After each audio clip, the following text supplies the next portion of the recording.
Hello बच्चों, हम पढ़ रहे हैं मानव स्वास्थ्य एवं रोग। अभी इस वीडियो में हम अध्ययन करने वाले हैं प्रतिरक्षा और उससे संबंधित शब्दावलियों का। प्रतिरक्षा या इम्यूनिटी क्या होता है?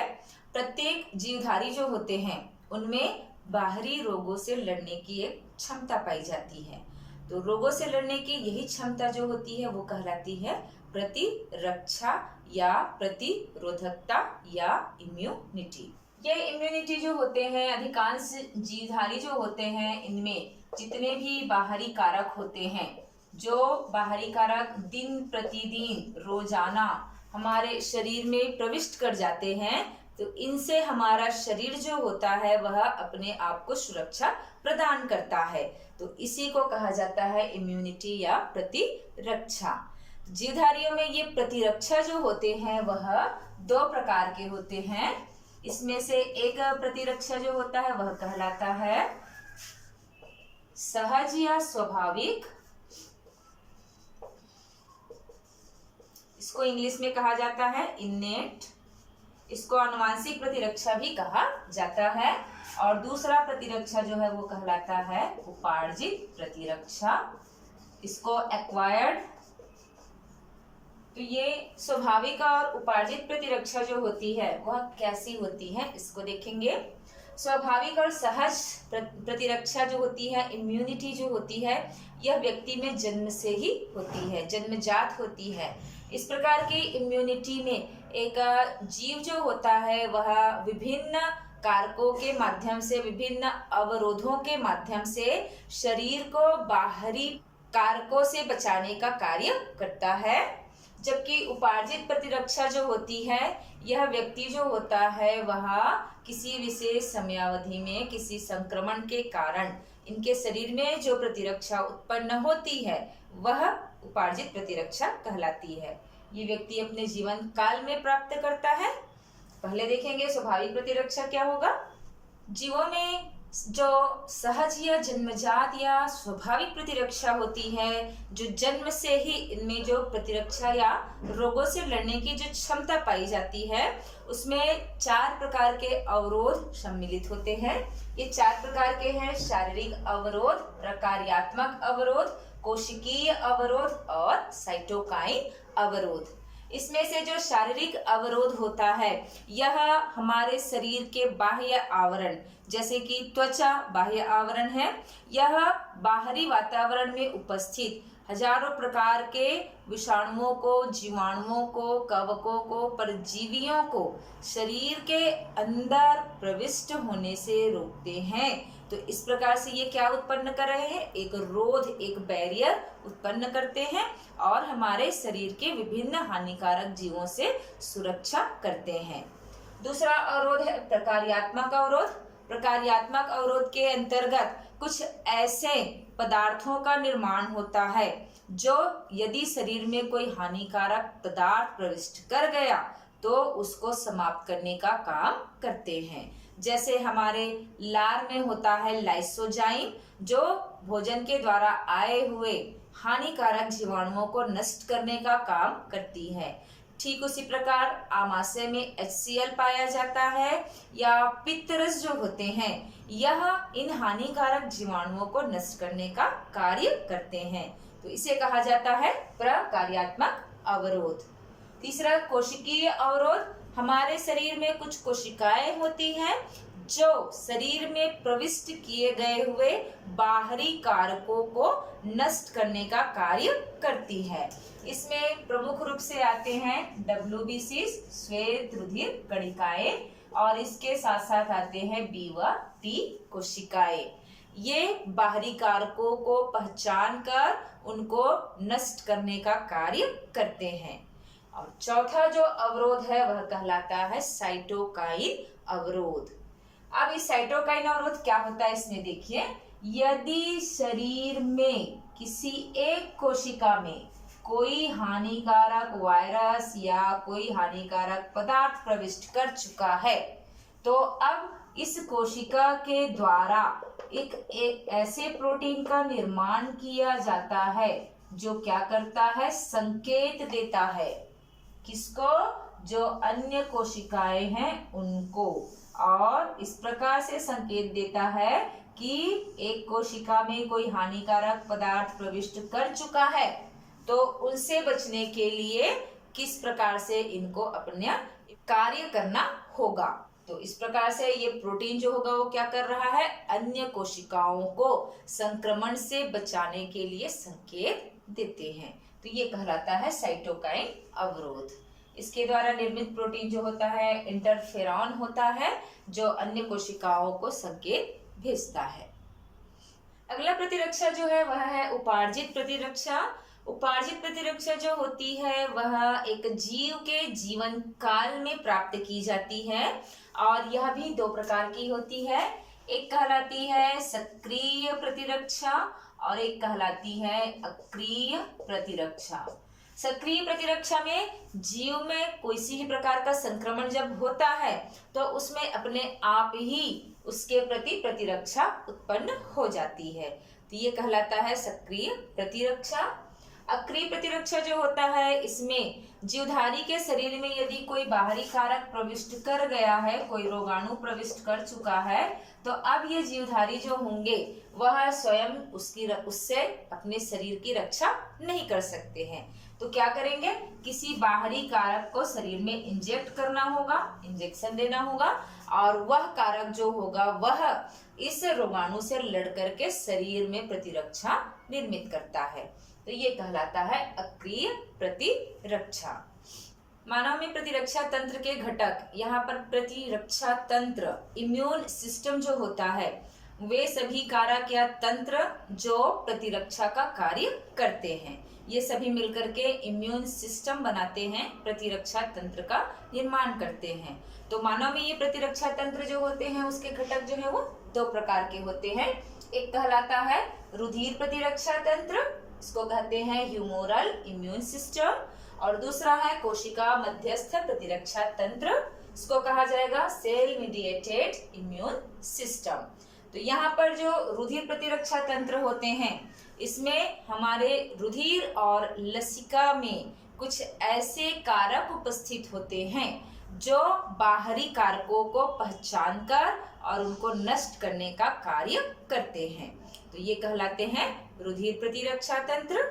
और कोशिका मध्यस्थ प्रतिरक्षा तंत्र में कुछ विशिष्ट प्रकार की कोशिकाएं होती हैं जो शरीर में पाए जाने वाले और बाहरी कारकों को ये विभेदित कर सकती हैं, पहचान सकती हैं और इन बाहरी कारकों को भी ये नष्ट करने का कार्य करती हैं, तो इसको कहा जाता है कोशिका मध्यस्थ प्रतिरक्षा तंत्र। इस प्रतिरक्षा तंत्र के घटकों की यह विशेषता है कि यह स्वयं और बाहरी वस्तुओं में विभेद कर सकती हैं, अंतर कर सकती हैं, और अगर कोई बाहरी कारक शरीर में आ चुका है तो ये उनको नष्ट करने के लिए विशिष्ट प्रकार के पदार्थ का निर्माण करती हैं, जिसे कहा जाता है एंटीबॉडी,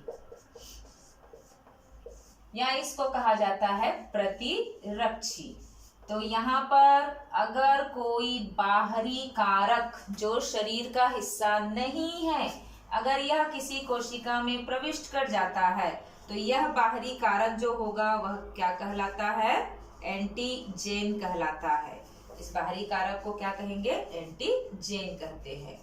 ये जरूरी नहीं है कि एंटीजेन कोई जीवाणु, विषाणु या कवक या परजीवी ही हो, इसके अतिरिक्त ये कोई परागकण हो सकते हैं, कोई धूल के कण हो सकते हैं, कोई फल या सब्जियां हो सकती हैं, कोई विशेष प्रकार का रासायनिक पदार्थ हो सकता है, कोई विशिष्ट प्रकार की दवाई हो सकती है, या किसी अन्य व्यक्ति का दिया हुआ रक्त हो सकता है, या किसी अन्य व्यक्ति के अंग को यदि शरीर में प्रत्यारोपित कर दिया जाए तो ये भी बाहरी कारक में शामिल हो जाते हैं, जिसके कारण शरीर जो होता है और शरीर के ये प्रतिरक्षा तंत्र जो होते हैं वह बहुत सारे एंटीबॉडीज को निर्मित करते हैं, प्रतिरक्षी को निर्मित करते हैं, ताकि ये बाहरी कारकों को समाप्त कर शरीर को सुरक्षा प्रदान कर सके। किसी प्रतिरक्षा तंत्र में कार्य करने वाली कोशिकाएं जो होती हैं वह लिम्फोसाइट या श्वेत रुधिर कणिकाएं ही होती हैं। ये लिम्फोसाइट जो होती हैं वो दो प्रकार की होती हैं। ये इनमें से एक लिम्फोसाइट जो होता है वह कहलाता है बी लिम्फोसाइट, इनको बी सेल्स भी कहते हैं, बी कोशिका या बी सेल्स कहा जाता है।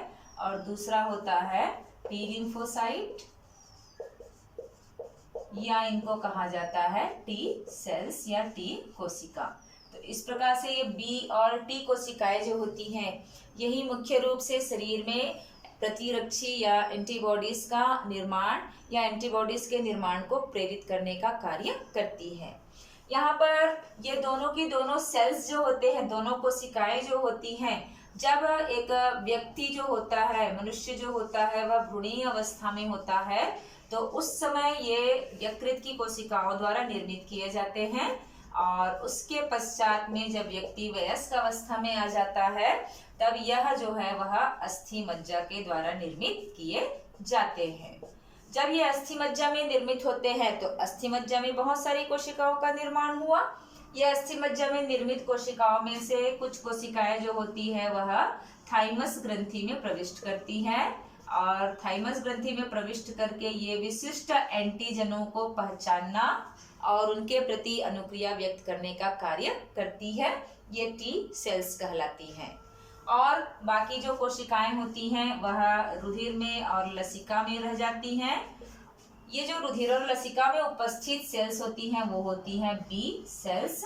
ये बी सेल्स जो होती हैं यह जब कोई बाहरी कारक या एंटीजेन जो होता है जब कोशिका में प्रविष्ट करता है तो यह बी सेल्स जो होता है यह अपनी बहुत सारी क्लोन तैयार करता है। क्लोन मतलब अपने जैसी बहुत सारी कॉपीज बनाता है। ये क्लोन जो होते हैं वो कहलाते हैं प्लाज्मा कोशिका और इन्हीं प्लाज्मा कोशिकाओं के द्वारा बहुत सारी एंटीबॉडीज का निर्माण किया जाता है। विशिष्ट प्रकार के प्रोटीन है एंटीबॉडीज। ये एंटीबॉडीज जो होते हैं प्लाज्मा कोशिकाओं द्वारा निर्मित किए जाते हैं और ये मिलकर के फिर इस एंटीजन को क्या करते हैं, समाप्त करने का कार्य करते हैं। टी सेल्स जो होते हैं इनका भी यही कार्य है कि ये भी क्लोन्स का निर्माण करते हैं। और टी सेल्स जो होते हैं ये तीन प्रकार के होते हैं। एक टी सेल होता है मारक टी सेल, एक जो होता है वो कहलाता है सहायक टी सेल और एक जो होता है वह कहलाता है दाबक टी सेल। इसमें से मारक टी सेल जो होता है यह सीधे सीधे एंटीजेंस को समाप्त करने का कार्य करता है। सहायक टी सेल्स जो होते हैं वह एंटीजेंस को समाप्त करने में बी सेल्स की सहायता करते हैं, उनको एंटीबॉडीज बनाने के लिए प्रेरित करके। और दाबक टी सेल्स जो होते हैं वह इन एंटीबॉडी का प्रभाव शरीर की कोशिकाओं पर ना पड़े इसके लिए ये कार्य करते हैं। और साथ ही याददाश्त कोशिका मेमोरी सेल के रूप में भी काम करते हैं या किसी विशिष्ट एंटीजन को पहचान कर रखने का कार्य ये करते हैं। इस प्रकार से किसी भी जब व्यक्ति में एक प्रतिरक्षा उत्पन्न होती है तो ये बी सेल्स और टी सेल्स जो होते हैं इनके द्वारा ही विभिन्न कारकों को नष्ट करने का काम किया जाता है। देखते हैं प्राथमिक अनुक्रिया और द्वितीयक अनुक्रिया क्या होता है। प्राथमिक अनुक्रिया में जब कोई व्यक्ति पहली बार संक्रमित होता है तो उनका शरीर जो होता है वह जो अनुक्रिया व्यक्त करता है वह कहलाता है प्राथमिक अनुक्रिया। यह अनुक्रिया जो होती है वह धीरे धीरे और कम तीव्रता वाली होती है और अधिक समय तक होती है ये अनुक्रिया। द्वितीयक अनुक्रिया जो होती है जब कोई व्यक्ति दोबारा फिर से उसी कारक से संक्रमित हो जाए तो अब शरीर जो है उसको पहचान चुका है, इसीलिए तेजी के साथ तीव्रता के साथ अनुक्रिया व्यक्त किया जाता है तो ये कहलाता है द्वितीयक अनुक्रिया। ये अनुक्रियाएं जो होती हैं ये बी कोशिकाओं और टी कोशिकाओं द्वारा निर्मित विशिष्ट प्रकार के प्रोटीन के द्वारा व्यक्त किया जाता है। इस प्रोटीन को ही कहा जाता है क्या, प्रतिरक्षी या एंटीबॉडी। एक प्रतिरक्षी अणु की संरचना जो होती है कुछ इस प्रकार से होती है। इसमें दो पॉलीपेप्टाइड श्रृंखला पाई जाती है जिसमें से एक श्रृंखला जो होती है उसको दीर्घ या भारी श्रृंखला कहा जाता है और दूसरी श्रृंखला जो होती है वह कहलाती है लघु श्रृंखला या इसको हल्की श्रृंखला कहा जाता है। अब ये दोनों जो होते हैं, दोनों श्रृंखलाएं जो है वो प्रोटीन्स के बनी हुई होती हैं और ये डाइसल्फाइड बंध जो होते हैं इनसे आपस में बंधे हुए होते हैं, इनमें सल्फाइड बंध पाया जाता है।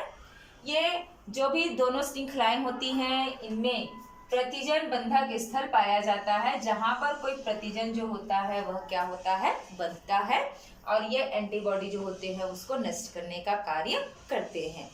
ये एंटीबॉडी जो है वह विशिष्ट प्रकार के प्रोटीन के बने होते हैं जो कहलाता है इम्यूनोग्लोबिन। इस प्रकार से ये इम्यूनोग्लोबिन प्रोटीन जो होते हैं ना इनके बने हुए होते हैं। इसके बहुत सारे टाइप्स हैं। ये एंटीबॉडी या प्रतिरक्षी कहलाते हैं। टीकाकरण जब किया जाता है, जब एक टीका दिया जाता है एक व्यक्ति को, टीका या वैक्सीन,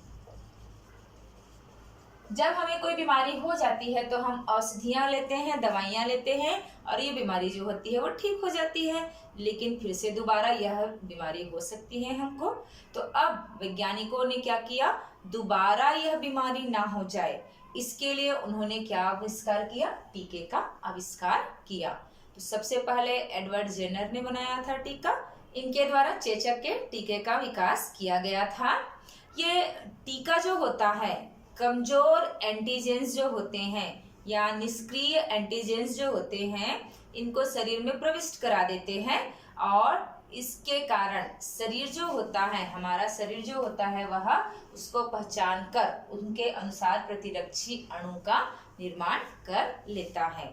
अब जो दोबारा हम इससे संक्रमित होते हैं तो हमारा शरीर उसको पहचान चुका है, इसीलिए वह पहले से ही बहुत सारी मात्रा में तेजी के साथ एंटीबॉडीज को निर्मित कर लेता है, प्रतिरक्षी अणु को निर्मित कर लेता है और उस रोग से हम बच जाते हैं। तो इस प्रकार से बहुत सारे घातक रोगों के लिए से बचने के लिए बहुत सारे टीके का विकास किया जा चुका है, जिसमें से डिप्थीरिया है या काली खांसी है या हैजा है या चेचक है या पोलियो है, इन सभी के टीके विकसित किए जा चुके हैं।